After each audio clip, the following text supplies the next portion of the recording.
말씀의 은혜 받으면 우리의 믿음이 자라나고 영혼이 회복되고 하나님의 좋은 것들이 우리에서 살아납니다. 오늘 이제 말씀의 제목은 과거에서 배우라는 것입니다.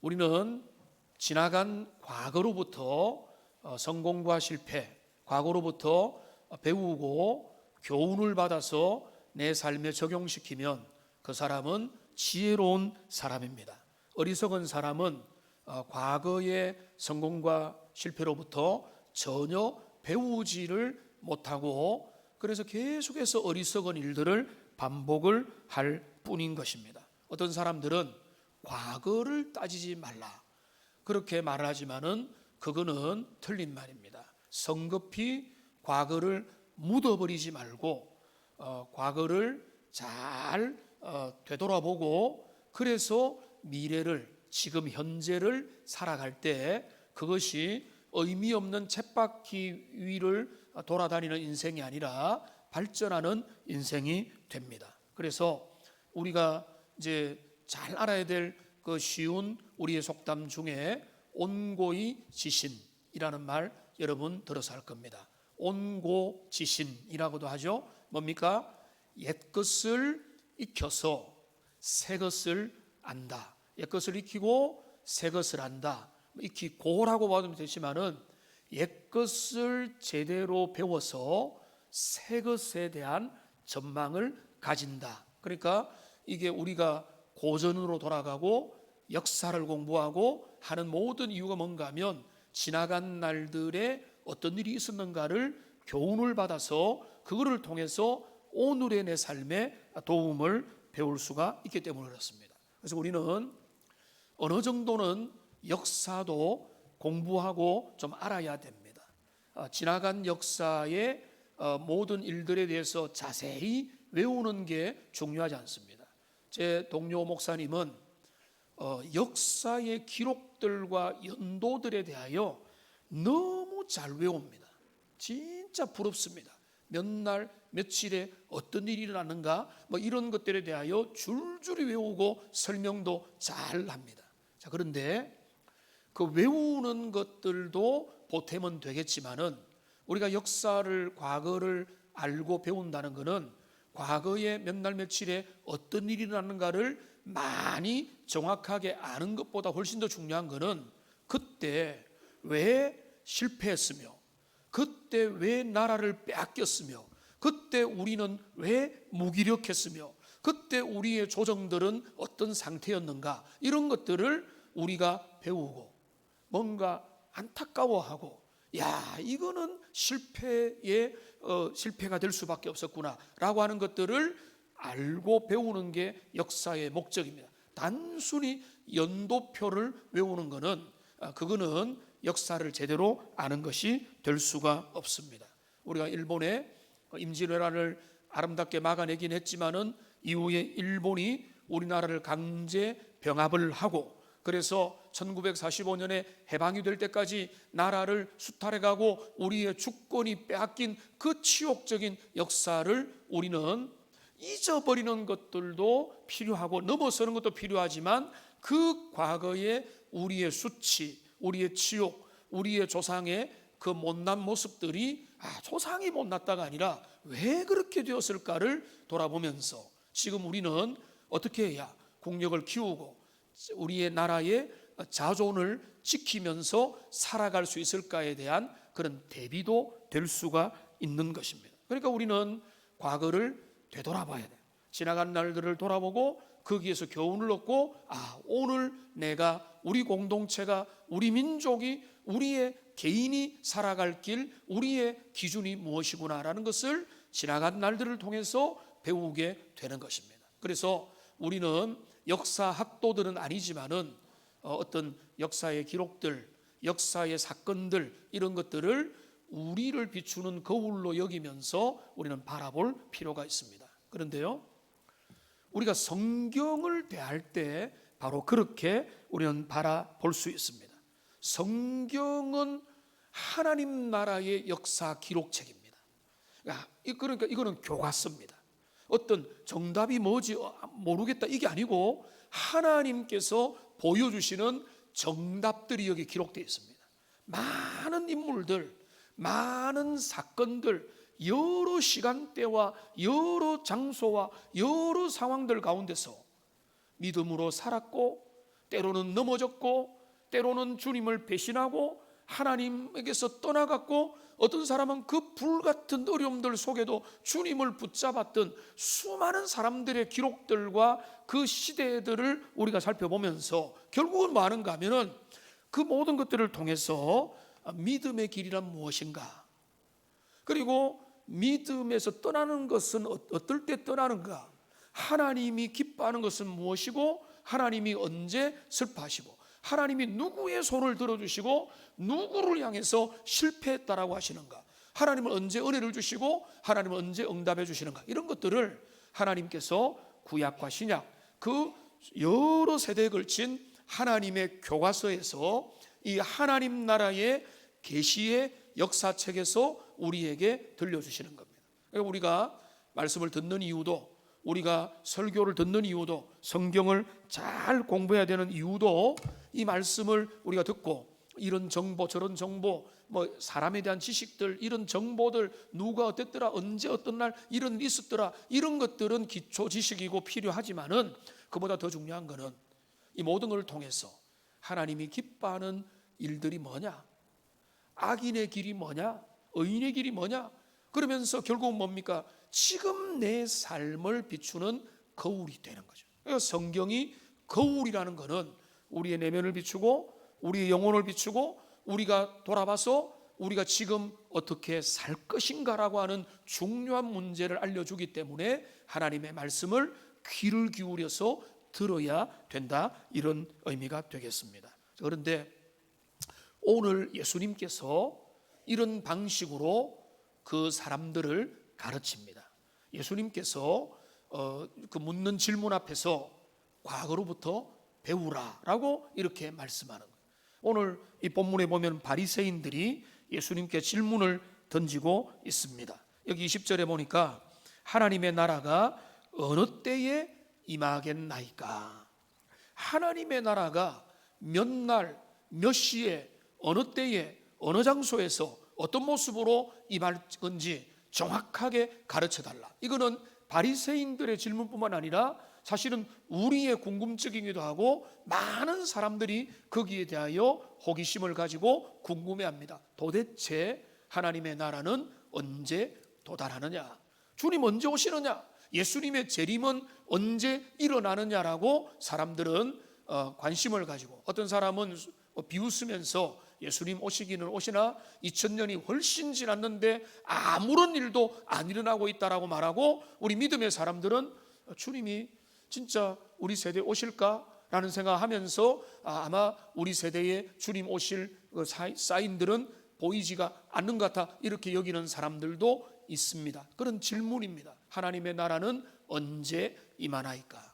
예수님이 두 가지를 21절에서 말씀하십니다. 첫째는 하나님의 나라는 볼 수 있게 임하는 것이 아니다. 둘째는 뭡니까? 하나님의 나라는 이미 너희 안에 있다, 이렇게 말씀하면서 우리 주님은 이제 그 마지막 날에 언제 어떤 모습으로 임할지에 대하여 우리 주님이 37절까지 쭉 말씀을 하시는데, 이 모든 말씀을 정리를 하면 뭔가 하면 과거에서 배우라는 겁니다. 지나간 날들을 되돌이켜 보라는 겁니다. 옛날 옛적의 그 너희의 역사 기록, 성경의 기록에서 이전의 그 패턴을 보라면서 우리 주님이 두 가지 사건을 그들에게 말씀을 하십니다. 먼저 26절에 보면은 노아의 때에 된 것과 같이 인자의 때에도 그러하리라. 노아의 때를 살펴봐라는 거예요.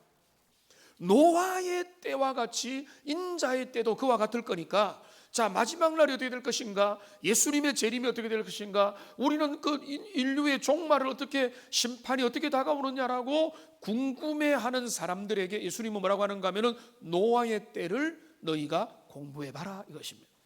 그 다음에 뭐죠? 여기 28절입니다. 28절에 보면은 여기 또 뭐라고 합니까? 롯의 때와 같으리라. 여기 롯의 때에 어떤 일이 났는지, 그때에 하나님의 심판이 어떻게 주어졌는지를 너희가 상기해 보고 그거를 유추하여서 너희에게 임할 심판을 생각해 보라 라고 말씀을 하는 것입니다. 자, 그러니까 여기 두 가지 때를, 과거의 지난날의 그 역사적인 그 때들을 우리 주님께서 소환시키면서 지금 오늘 우리가 예수님의 재림을 어떻게 준비할까요? 주님의 종말은 어떻게 임합니까? 우리의 마지막이 어떻게 됩니까? 라고 묻는 사람들에게 예수님 뭐라고 말씀합니까? 노아의 때를 돌아가보고 롯의 때로 되돌아가보라. 인자의 임함은 바로 그때와 똑같을 것이다 라고 우리 주님이 말씀하라. 그러니까 오늘 제목을 과거에서 배우라 이렇게 말을 했던 것입니다. 자, 노아의 때와 롯의 때의 특징이 뭡니까? 노아 때는 하늘이 뚫리고 열리고 하늘에서 물이 엄청 쏟아져서 몇 날 며칠의 홍수로 인해서 노아와 그 가족을 제외하고는, 그리고 그 피조세계 대표 동물들을 제외하고는 모든 지면에 있는 존재들이 다 심판을 당했습니다. 물 심판, 홍수 심판이 온 지면에 일어났습니다. 롯의 때는 어떤 때입니까? 하늘에서 불이 내려왔는지, 엄청난 소돔의 산에 화산재가 터졌는지, 우리가 그거는 정확히 알 수 없지만은 불과 유황이 그 도시에 완전히 떨어져서 그 도시가 파멸되게 되었다고 하는 불심판에 대한 기록입니다. 그래서 이 소돔과 고모라가 하나님 앞에 불심판을 당했고, 그리고 이 노아 시대의 그 모든 인류가 물로 심판을 당했죠. 그러니까 너희가 과거에서 배우라는 것은 그 두 심판의 교훈을 너희가 지금 살아가는 너희는 그 스탠다드로 여기고 패턴으로 여기고 노아 시대를 분석하고 그 롯의 시대를 잘 살피면 오늘을 살아가는 지혜가 여기에서 생겨난다. 우리 주님이 그렇게 말씀하는 겁니다. 그러면은 이 두 시대의 전형적인 특징이 뭐겠습니까? 여러 가지가 있겠지만은 제가 몇 가지만 말씀드리면, 먼저 첫 번째는 뭔가 하면 이 두 시대의 노아 시대 물심판이든 롯의 시대의 불심판이든 이 심판은 갑작스럽게 주어졌고 누구도 피할 수 없었다는 겁니다. 그러니까 이 심판의 본질은 갑작스럽고 아무도 피할 수 없다. 주님이 미리 예고하고 주님이 미리 피신시킨 사람들을 제외하고는 모두가 심판을 피하지 못했다. 이게 그 심판의 교훈인 겁니다. 많은 사람들은 어떻게 생각을 하는가 하면 나는 피할 수 있을 거야. 그리고 어떤 사람들은 내가 죽기 전에, 내가 어려워질 때 그때 예수 믿으면 돼. 믿는 게 마음대로 됩니까? 안 될 수가 없어요. 근데 사람들은 오해하고 착각, 나는 재난을 피할 수 있다. 나는 그 재난을 발빠르게 움직여서 나는 도망갈 수 있다. 이렇게 생각을 하는 거예요. 이 두 심판의 때 어떻습니까? 아무도 피하지 못했어요. 그들 가운데서 아무도 도망가지 못하고 했던 겁니다. 근데 우리가 이 똑같은 예는 아니지만은 뭐 몇 년 전에 동남아시아입니까? 거기에서 쓰나미가 일어나서 수만 명이 죽었잖아. 우리 옆이 아니라서 놀라기는 했지만은 감흥이 좀 많이 떨어지는데, 쓰나미가 일어나면 나는 도망갈 수 있다? 여러분 과연 그렇겠습니까? 그 주변에 있던 모든 사람이 휩쓸리고 겨우 기적적으로 몇 사람들은 쓰나미를 피해간 것처럼 거기 살아남지를 못하는 겁니다. 지진과 재난과 어려움이 터져나면 누구도 그것을 도망갈 수 없다. 오늘 이 본문에서 말하는 것은 심판의 급박성입니다. 누구도 피할 수 없다. 그 심판이 하나님께서 최후 심판으로 우리에게 다가오시면 나는 그 심판 1분 전에 내가 회개하고 주님 앞에 돌이키면 된다. 정말 그런 있을 수가 없다는 말. 왜냐하면은 그렇게 우리가 노아의 시대와 소돔과 고모라의 시대에 그 사람들이 심판 앞에 완전히 무방비 상태로 노출되어 버렸던 그 모습을 통해서 우리가 그 엄중한 교훈을 떠올릴 수밖에 없는 것입니다. 그런데 또 하나 중요한 게 있습니다. 노아 시대와 그리고 롯의 때를 좀 통과하는 두 시대의 그들의 그 시대를 살아가는 자들의 그 모습들을 우리가 한번 생각을 해봐야 됩니다. 노아 시대 사람들 어떻게 살았는가? 그들의 모습이 오늘 여기 27절에 기록되어 있습니다. 노아가 방주에 들어가는 날까지 사람들이 먹고 마시고 장가들고 시집 가더니, 그 시대에 그들이 어떤 걸 주로 어디에 열심을 가졌는가 하면 먹고 마시고 장가들고 시집가는 일들에 분주했다는 것입니다. 롯의 때는 어떻습니까? 28절을 보십시오. 롯의 때 사람들이 먹고 마시고 사고 팔고 심고 집을 짓더니, 그러니까 이 롯의 때나 노아의 때나 사람 살이들이 비슷했다는 것입니다. 근데 여기에 악의 기록들이 없습니다. 그죠? 누가복음 17장에는 엄청난 범죄, 만연한 동성애, 타락, 음욕과 부정과 살인과 이런 어떤 폭력과 이런 기록들이 여기에는 없습니다. 오늘 누가복음 17장에는 그들이 태연하게 잘 살았다, 이 기록이 있는 겁니다. 그러니까 이거는 일부러 이렇게 기록을 한 것 같아요.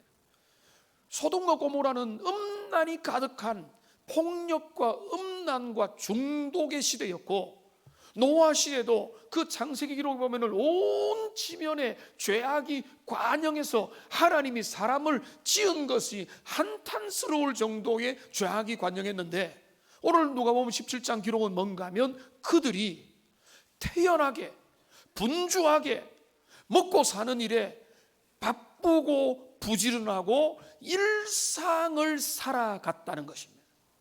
이것이 중요합니다. 하나님의 심판에 쌓이는 뭔가 하면 사람들이 철저히 하나님 앞에 무관심하고 주님을 고려의 대상으로 여기지 않고 하나님 없이 세상의 분주함으로 이렇게 저렇게 바쁘게 사는 삶, 그게 바로 타락한 인생의 본질입니다. 그들은 이제 주님이 필요를 하지 않습니다. 그들이 일상을 살아갑니다. 사람들 다 바쁩니다. 먹고 살고 시집가고 장가가고 그리고 모든 논사고 밭사고 인생의 모든 일들을 하는데 저마다 바쁜 겁니다. 하나님 없어도 아무런 필요도 없고 오히려 반대로 하나님을 부담스럽게 여기고, 그러니까 우리 시대는 무신론의 시대입니다. 그리고 무신론의 시대가 더 강화되는 이유가 있습니다. 이 세상에서 먹고 살만한 것들이 너무 많기 때문에. 소돔과 고모라가 음란의 도시였다면 우리의 시대는 음란뿐만 아니라 세상의 쾌락과 즐거움과 세상이 주는 찰나적인 기쁨들이 도처에 널려 있고, 어떻게 하면 내가 건강을 유지해서 오랫동안 세상에서 먹고 마시고 즐겁게 누릴 수 있을까? 그것만이 문제인 겁니다. 그거를 위해서 사기를 치고 그거를 위해서 떼돈을 벌기 위해서 애를 쓰고 그거를 위해서 젊은이들이 눈이 돌아가고 잘못된 데 마음을 두기 때문에 거기에서 일확천금을 노리고, 아니면은 허탈하게 나는 그것을 누릴 수 없구나라고 하면서 절망하는, 그러니까 우리 시대의 문제는 그 시대와 너무나 비슷하다는 것입니다. 그러니까 그 노아의 시대와 롯의 시대를 관통짓는 특징이 뭔가 하면 그들이 하나님 없이 열심히 분주하게 살아가는 시대, 하나님을 마음에서 배제시키고 하나님을 떠나서 세상살이에 바쁜 시대. 그리고 그 중에 대표적인 인물이 누굽니까? 여기 나타나는 롯의 처입니다. 32절은 아주 짧으니까 한번 읽어보겠습니다. 롯의 처를 기억하라. 롯의 처는 그 전형적인 인물이 되는 겁니다. 저는 이 모습을 한번 머릿속에 상상을 해봅니다. 소돔성을 떠나라고 롯에게 하나님이 미리 알려주십니다. 이 소돔성을 멸망시키리라. 아브라함에게 의인 10명이 있으면 그 성이 멸망을 면할 수 있었는데 결국은 없었기 때문에 멸망시키리라고 하고, 롯과 그 자녀들을, 그 아내와 피신을 가는 와중에 롯의 아내는 소돔에 대한 미련을 가지고 뒤돌아보다가 소금 기둥이 됐습니다. 우리가 그거 잘 알고 있죠. 어릴 때부터 그런 설교 들었고, 그거는 너무나 상징적인 그림입니다. 근데 우리는 이렇게 생각하는 경향이 있습니다. 가다가 착각을 하거나 한번 뒤돌아본 거 가지고 너 뒤돌았었지, 너 바로 소금 기둥 된다, 이렇게 그거를 단순하게 생각을 하는 경향이 있습니다. 가다가 실수로 뒤돌아봤다고 너 뒤돌아봤지, 너 눈 감았는데 눈 떴지, 너 바로 소금 기둥이야, 이렇게 이 본문을 생각한다면 저는 전혀 그런 거 아니라고 봅니다. 소돔을 뒤돌아봤다는 것은 지금 이 롯의 아내는 소돔에 대한 지독한 그 미련을 안고 그 도시에 남겨둔 자기의 계모임의 식구들과 그의 피부관리샵과 그가 끊어놨던 헬스장 그 1년 연간 이용권과 그의 쇼핑센터 목록들과 그가 세상에서 뿌려놓았던 인간관계의 그 아쉬운 모든 것들, 그가 그 소돔 땅에서 누리고 싶었던, 누려왔던, 지금도 거기에서 적을 두고 있던 그 모든 것들, 그게 아쉬웠던 겁니다. 그게 너무나 아쉬우니까 앞만 보고 그 멸망의 도성에서 도망치기보다는 그 길을 향해서 불타고 불과 유황불이 내리고 있는 중에도 그 자기의 남겨놓은 것들을 향해서 미련을 두고 그 길을 바라보고, 그래서 그 여인은 소금 기둥이 되어버렸다. 그리고 그 여인은 뭡니까? 그 마음은 세상으로 가득 찬 마음이라. 그 마음에 내 영혼, 내 인생, 이 땅을 살아가고 70년, 80년, 어떤 분들은 100세 이상을 살아가는 그런 인생이 지나가는 나그네고, 이 삶이 끝나고 나면은 영원한 하나님의 심판을 기다리고 내가 이 세상에 지나치게 영원한 집을 짓지 말아야 되는데, 어느 순간에 세상에 너무 많은 것들을 걸쳐놓아 가지고 그걸 끊어낼 수가 없는 거예요. 그게 롯의 처입니다.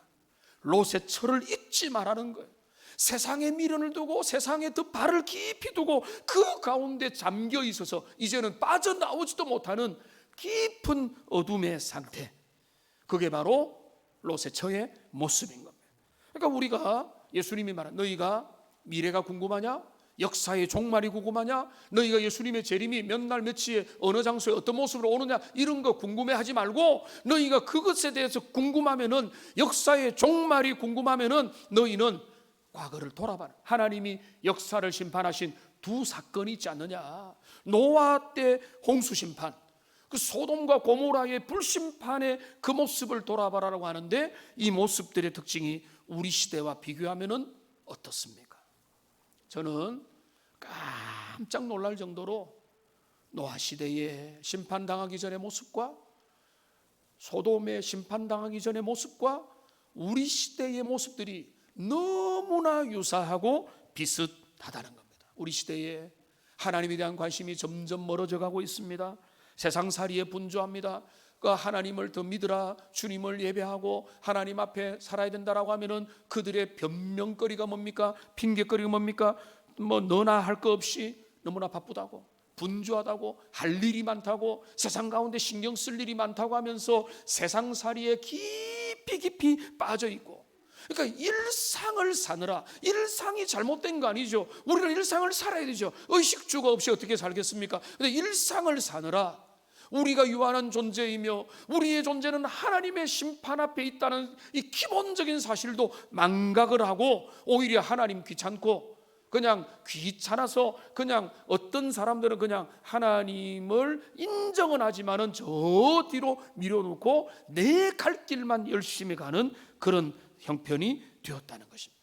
이게 타락한 인생의 모습이고, 이런 인생의 어느 쯤에 전혀 예상치 못한 모습으로 우리 주님이 강림하실 거라는 겁니다. 그러면 주님의 강림 앞에, 주님이 강림하신다는 사인을 미리 알려주세요. 왜 미리 알려달라고 하죠? 미리 준비하려고 그래요. 주님 강림하시기 하루 전부터 금식하고 깨어서 기도하면 되지 않을까? 그 요량이잖아요. 우리 주님은 내가 너에게 정확한 일시를 알려주지 않는다.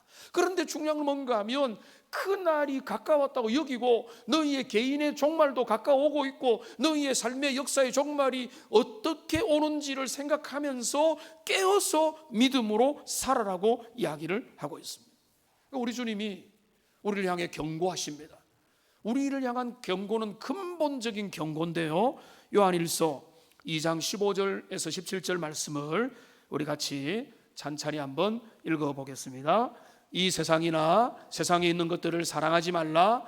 누구든지 세상을 사랑하면 아버지의 사랑이 그 안에 있지 아니하니 이는 세상에 있는 모든 것이 육신의 정욕과 안목의 정욕과 이생의 자랑이니 다 아버지께로부터 온 것이 아니요 세상으로부터 온 것이라. 이 세상도 그 정욕도 지나가되 오직 하나님의 뜻을 행하는 자는 영원히 거하느니라. 할렐루야. 이것이 신자의 갈 길이에요. 여기 핵심 뭡니까? 세상을 지나치게 사랑하면, 세상에 살아가라는 말이에요. 세상에 우리가 열심히 살아야 되는데 세상을 너무 사랑해서 롯의 처처럼 세상살이의 기쁨과 즐거움 때문에 하나님도 필요가 없고, 하나님 제발 오지 마세요, 내가 이 땅에서 영원히 오래 살면서 세상에서 즐거움을 다 누려보겠다라고 하는 그 세상살이에 빠져 있다면 그게 바로 타락의 증거고, 그 모든 것들이 세상 가운데 만연한 어느 순간에 우리 주님이 재림할 거예요. 그때 믿는 자를 보겠느냐? 그때 주님을 진짜 신실하게 믿는 자는 우리 주님께서 영원한 영생의 부활로 이끄실 거고, 그렇지 않은 모든 자들을 향해서 우리 주님은 홍수로 심판한 것처럼, 불로 소돔성을 멸한 것처럼 이 세상을 형질을 따새롭게 하는 놀라운 심판으로 세상 가운데 임하실 거라고 우리 주님이 그렇게 말씀하시는 겁니다. 여러분, 이것을 기억하고 저는 이 말씀을 두 가지로 적용을 하면 좋겠어요. 우선은 우리 자신을 향한 적용입니다. 우리는 어떤가? 여러분 중에 하나님 나는 믿지 않습니다 하는 분 아무도 없죠, 이 자리에 계신 분들. 그런데 중요한 뭔가 하면 그거는 걸쳐놓고 세상살이에 빠져서 세상이 훨씬 더 좋을 수가 거기에 가 있는 건 아니에요. 세상이 즐겁고 세상이 좋고 하나님 없어도 이 세상을 살아가는데 아무런 문제가 없는 상태에 있다면 여러분 이미 깊은 어둠에 빠져 있는 거예요. 우리가 유한한 존재고 우리가 먼지에 지나지 않고 하나님이 은혜 주시지 않으면 오늘이라도 우리의 생명은 소멸될 수밖에 없다는 엄연한 사실들 앞에서 주님을 바라보고 하나님의 은혜를 바라보면서 깨어서 겸손하게 믿음의 길을 걸어가는 것, 이게 우리에게 필요합니다. 그러니까 여러분 주님 앞에 오는 거 잘 하셨습니다. 주님 앞에 오고 예배드리고 기회가 되면 기도하고 헌신하며 주님 앞에 기쁨으로 깨어서 하나님이 원하는 대로 사망의 깊은 잠을 자는 데서 깨어나서 주님을 사랑하는 마음들이 우리에게서 살아나야 되는 것입니다. 우리에게 적용될 뿐만 아니라 이거는요 여러분의 가족들에게, 우리의 가족들에게 적용돼야 됩니다. 다음 주일은요 무슨 날입니까? 온 전 성도 출석 주일, 온 가족이 함께 모이는 주일입니다. 다음 주일에 여러분의 배우자들을 교회에 한 번이라도 왔던 분들은 반드시 모셔오고, 그러지 못한 분들이라도 여러분 모셔오는데, 제가 우리 집사님 한 분한테 참 힘이 나고 기특한 이야기를 들었어요. 남편을 본인은 협박이라고 했는데 말을 좀 바꾸겠습니다. 강권이라고 바꾸겠습니다. 남편이 너무 이제 말을 안 들으니까 협박을 해서 드디어 교회를 다음 주에 오기로 했다는 거예요. 그런데 시어머니는 협박이 아니라 정중하게 부탁을 해서 시어머니가 그 다음 주에 마지막 주일에 오기로 했다. 그런데 이야기를 들어보니까 본인이 옛날부터 마음은 있었고 지나간 말도 좀 했겠고 했는데 이제 이번 이런 기회가 있고 또 전도 훈련을 오후에 또 받으면서 공감하라, 함께 소통하고 뭐 이야기를 하고 이 전도에 대한 부담을 가지면서 마음의 준비를 해서 남편한테는 정색으로 말을 하고 시어머니한테는 아주 예의 바르게 시어머니의 말씀을 들어주면서 어머니 이러면서 이야기를 하니까, 그러니까 그 고백이 뭔가 하면 제가 정중하게 준비해서 애를 쓰고 이야기를 하니까 그 남편도 알겠다고 하고, 시어머니도 내가 며느리 네가 원하면은 내가 가야지 하면서 그렇게 하고, 나중에 옛날에 학습받았는데 세례도 받으면 좋겠다 이렇게 이야기하고 그런 기대를 가지고 초청을 했다는 거예요. 그래서 제가 이야기를 들으면서 참 이렇게 순종하는 분들이 있으니까 좋다 생각이 들면서도 한편으로는 정말 그렇구나. 여러분의 진심을 여러분의 사랑하는 이들에게 전달을 해야 되는 거예요. 근데 내가 하나님한테 관심이 없어요. 내가 영생의 구원의 영원한 은혜에 별로 관심이 없으면은, 그래 당신은 당신 잘난 맛에 살고 나는 내 알아서 살게, 우리 따로 그냥 각자의 자기의 삶을 살자, 이렇게 되는 겁니다. 그런데 내가 진짜 하나님의 은혜와 멸망의 두려움과 우리 주님의 심판이 임박했거나 하나님 앞에 우리가 서게 될 때 그 구원받지 못할 수도 있다는 그 두려움을 안다면은 그냥 있을 수가 없는 거죠. 우리 장로님 중에 한 분도 그 부모님 구원 돌아가시기 전에 예수님 영접하고 그 구원받기 위해서 얼마나 애를 쓰고 노력을 하고 주변에 목사님들 연결시켜가지고 그래서 복음을 듣게 만드는지, 그래서 그 일이 이루어지고 하나님께서 그 부분을 해결해 주시니까 마음에 기쁨이 있고 진짜 은혜가 있는 거거든요. 그러니까 여러분들 다음 주 우리가 온 가족들 모일 수 있도록 여러분의 가족과 배우자들, 자녀들, 부모님들한테 그냥 지나가는 말로 그렇게 하는 게 아니라 여러분의 진심을 알려주고 여러분의 관심을 알려주고 진짜 내가 당신을 위하고 사랑하기 때문에 이런 마음을 전한다라고 알려주시고, 여러분의 전도 대상자들, 여러분이 함께 있는 복음을 전할 대상자들이 있다면은 여러분 기도하면서 2주 동안에는 최선을 다해서 여러분이 할 수 있는 대로 전도하시고 입을 열어야 돼요. 그냥 지나가는 말로 기도 없이 하면은 통하지 않아요. 마음을 담아야 됩니다. 신중하게 마음을 담고 그에게 정말로 안타까운 마음과 정말로 위하는 마음과 내가 당신에게 소중한 것을 주고 싶다. 목요일마다 우리 전도대들 전도하거든요. 꾸준히 와서 전도합니다. 여러분들 중에 시간이 남으면 매이지 않아도 좋으니까 그 전도대에 오셔서 전도에 동참하십시오. 그 한 2시간 정도 동참하면 은혜가 있죠. 저는 한 번씩, 자주는 못 가지만 가서 그냥 같이 잠시 동참하고 격려도 하고 이렇게 하는데, 지난 목요일에도 오랜만에 가서 참여하다가 이제 와서 교회 오다가 카페 앞에서 그 우리 전도하는 집사님과 누가 대화를 하고 있는 모습을 봤는데, 제가 그 옆에 가서 같이 이야기를 나누다가 이분이 연세가 좀 있는 분인데 마음을 확 열고 내가 마지막 주일에 오겠다고 그러면서 저하고 눈도장 찍기로 약속을 하고, 그분이 내가 평생에 지금 교회 다닐 일이 없었는데 이분의 말씀입니다. 목사님의 얼굴을 보니까 교회 가야 되겠다고. 제 얼굴이 예수님 얼굴입니까? 그게 아니고 이유가 있더라고요. 조카가 생각난다. 조카가 목사님이래요. 미국에 어디 계시는 목사님인데 그렇게 몇 번씩 간절하게 봤는데 제하고 이제 아들뻘 이렇게 되니까 그 생각이 났는가 봐요. 그래서 제가 약속을 잡았는데 여러분들 2주 동안에 부지런히 기회가 있는 대로 여러분의 사랑하고 여러분 옆을 지나가는 분들에게 여러분 전도하십시오. 복음을 전하십시오. 초청을 하시고 그들에게 여러분의 좋은 것들을 나누어 주시고 그렇게 하시면 좋겠습니다. 네, 말씀을 맺겠습니다. 고린도후서 6장 2절 말씀 우리 같이 한번 읽어보겠습니다. 이르시되 내가 은혜 베풀 때에 너희에게 듣고 구원의 날에 너를 도왔다 하셨으니 보라 지금은 은혜 받을 만한 때요 보라 지금은 구원의 날이로다. 여러분, 이 구절이 복된 구절입니까? 두려운 구절입니까? 제가 물어보면 항상 둘 다다 이러면 맞습니다. 복되고도 두렵습니다. 왜 복됩니까? 지금은 구원의 날이요 지금은 은혜 받을 때다.